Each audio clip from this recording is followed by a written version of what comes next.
হয় নমস্কাৰ আজি বিশেষ এটি আমি কাৰণতে ইয়াত উপস্থিত হ'লোঁ আমাৰ লগত উপস্থিত আছে আমাৰ ধেমাজি জিলাৰ সভাপতি মহোদয় লগত আমাৰ সতীৰ্থসকল আৰু বিশেষ এজন মহান ব্যক্তি যিজন ব্যক্তিক আপোনালোকক চিনাকি কৰি দিব গৈছে এখেত হ'ল আমাৰ সকলোতকৈ জ্যেষ্ঠ আমাৰ চিদানন্দ গগৈ ডাঙৰীয়া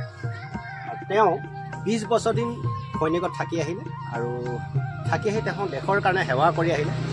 আজিও সেই তেওঁ মন প্ৰাণ আজিও সমাজৰ প্ৰতি তেওঁ শ্ৰদ্ধা আছে সেয়েহে আজি তেওঁ এটা মহান অনুষ্ঠানৰ কাৰণে আমাৰ প্ৰাক্তন সৈনিকৰ কাৰণে তেওঁ আধা বিঘা মাটি এটা দান দিবলৈ তেওঁ সিদ্ধান্ত কৰিছে সেয়েহে আমি ধেমাজি চিচিবগা চিলাপথাৰ আমি সকলো ৰাইজ আহিছোঁ আমাৰ প্ৰাক্তন সৈনিক আহিছোঁ আমি সেই ভূমিকণ চাবৰ কাৰণে আৰু চালোহি সঁচাকৈ বৰ অতি ভাল লাগিছে বিশেষ ভাল লাগিছে মানে তেখেতে আমাক ভূমিদান এটা দিছে ইয়াতে এখন আমাৰ 126 মানৰ এটা মানে কাৰ্যালয় বনাবৰ কাৰণে আৰু তাতে আমাৰ সকলো যাতে একগোট হৈ মিলি কৰি থাকিব পাৰে বুলি তেওঁ নিজৰ সন্মুখৰ এডোখৰ মাটিত তেওঁ দিছে সেয়েহে তেওঁ ক'ব বিচাৰে এওঁৰ নিচিনা এজন মহান ব্যক্তি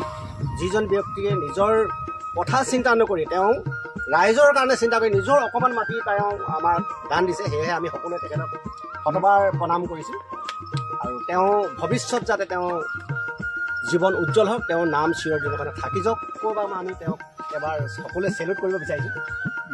চেলুট কৰিব বিচাৰিছোঁ আজি এই মহান ভূমিদান অনুষ্ঠানটিৰ লগতে আজি বৃক্ষৰোপণ কাৰ্যসূচী কৰা হয় আজি অসমতে সকলো ৰাইজে বৃক্ষৰোপণ কৰি আছে আৰু এই সময়ত এই বতৰত আমি বৃক্ষৰোপণ কৰা অতি আৱশ্যক কাৰণ দেশখন সুৰক্ষিত ৰাখিবলৈ হ'লে আমি বৃক্ষৰোপণ কৰি সেয়েহে আজি প্ৰাক্তন সৈনিকসকল লগ লাগি আজি বৃক্ষৰোপণৰ কাৰ্যসূচী লোৱা হৈছে ইয়াৰ নমস্কাৰ মোৰ নাম চুৰাৰ মানে ৰিটায়াৰ্ড বনমালী চুতীয়া মোৰ ঘৰ ধেমাজিত আজি আমি ইয়াত আমাৰ যিটো ভাৰত চৰকাৰৰ যিটো আঁচনি বৃক্ষৰোপণ আঁচনি অমৃত বৃক্ষৰোপণ আঁচনি এইটো আমাৰ অমৃত বৰ্ষ চলি আছে এই 150 বছৰীয়া মহাত্মা গান্ধীৰ 150 জয়ন্তী আমাৰো এই যিটো 75 বছৰীয়া স্বাধীনতাৰ আন্দোলনৰ স্বাধীনতা লাভৰ পিছত যিটো চলি আছে তাৰে এইটো তাৰ আঁচনিৰ এটা অংশ হিচাপে অমৃত বৃক্ষৰোপণ আঁচনি এই আঁচনিখন আমি আচলতে কি হৈছে আজিকালি ক্লাইমেটিক আপুনি গ্ল'বেল ৱাৰ্মিঙৰ কাৰণে বা অন্য বহুত কাৰণতে তাপমাত্ৰা বহুত বাঢ়ি গৈছে ক'ৰবাত বৰষুণ কমিছে ক'ৰবাত বেছি হৈছে গতিকে আমি এইটো চৰকাৰে এইটো আন্দোলন ঘোষণা কৰিছে যে আপুনি এই 1 আগষ্টৰ পৰা 14 আগষ্টলৈকে 15 আগষ্টলৈকে ধৰক যিমান মুকলি জেগা আছে বা হেৰি আছে তাত এই বৃক্ষৰোপণ কৰি পেলাই যাতে আমাৰ পৃথিৱীখন আমাৰ ঠাইবিলাক সেউজীয়া হয় হৰা ভৰা হয় তাৰ কাৰণে এই বৃক্ষৰোপণ আঁচনি হৈছে তাৰে আমি অংশ হিচাপে আজি আমাৰ প্ৰাক্তন সৈনিক সন্থাৰ ফালৰ পৰা ধেমাজি জিলাৰ আমি এই চিচিবৰ গাঁৱত আজি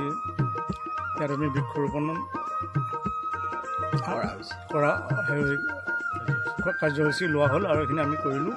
হয় ধন্যবাদ ধন্যবাদ ইয়াৰ পিছতে আৰু এটা ঘটনা আছে মই লগতে আপোনালোক কৈ দিওঁ যে আমাৰ এই 9 তাৰিখৰ পৰা 14 তাৰিখলৈকে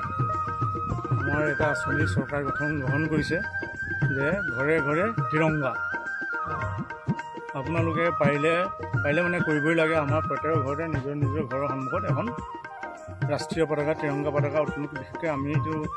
চৰকাৰী মানুহ বুলি আগতে আছিলোঁ নহ'লেও এতিয়াও আমি জাতীয়বাদী নহয় আমি একচুৱেলি ৰাষ্ট্ৰীয়তাবাদী লোক গতিকে আমি চবে পাৰিলে মানে আমাৰ ঘৰৰ সন্মুখত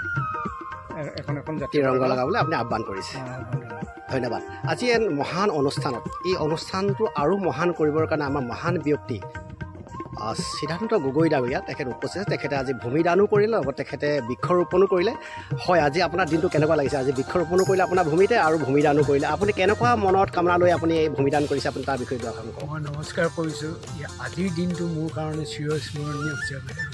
ৰৈ যাব কিয়নো এই জীৱনত মই আহি প্ৰাক্তন সৈনিক হিচাপে মই এটুকুৰা মাটি মই এছ'চিয়েশ্যনৰ কাৰণে মই দান কৰিবৰ কাৰণে ভগৱানে মোক সক্ষম কৰিছে তাৰোপৰি আজি ইয়াতেই বৃক্ষৰোপণো হৈছে গতিকে এই দুইটা কাৰ্যতে মই অত্যন্ত সুখী হৈ মই আপোনালোকক ধন্যবাদ জনাইছোঁ আৰু আগলৈও যাতে এনেকুৱা মহান কাম আমাৰ থ্ৰুৱেদি হৈ যায় তাৰ মই কামনা কৰিছোঁ ধন্যবাদ বহুত ভাল লাগিলে তেখেতৰ মন্তব্য শুনি বিশেষকৈ বৃক্ষৰোপণ আৰু ভূমিদান এইবিলাক হ'ল নিকাম য'ত নেকি তেওঁ কোনো স্বাৰ্থ নাই সমাজৰ স্বাৰ্থৰ কাৰণে কৰা কাম নহয় জানো সমাজৰ উন্নতিৰ কাৰণে কৰাৰ কাম তেখেতৰ ভৱিষ্যত জীৱন যাতে উজ্জ্বল হয় তেখেতৰ নাম যাতে স্মৰণীয় আপোনালোকৰ নাম যাতে স্মৰণীয় হৈ থাকে তাৰ বাবে কামনা কৰিছোঁ সকলোকে ধন্যবাদ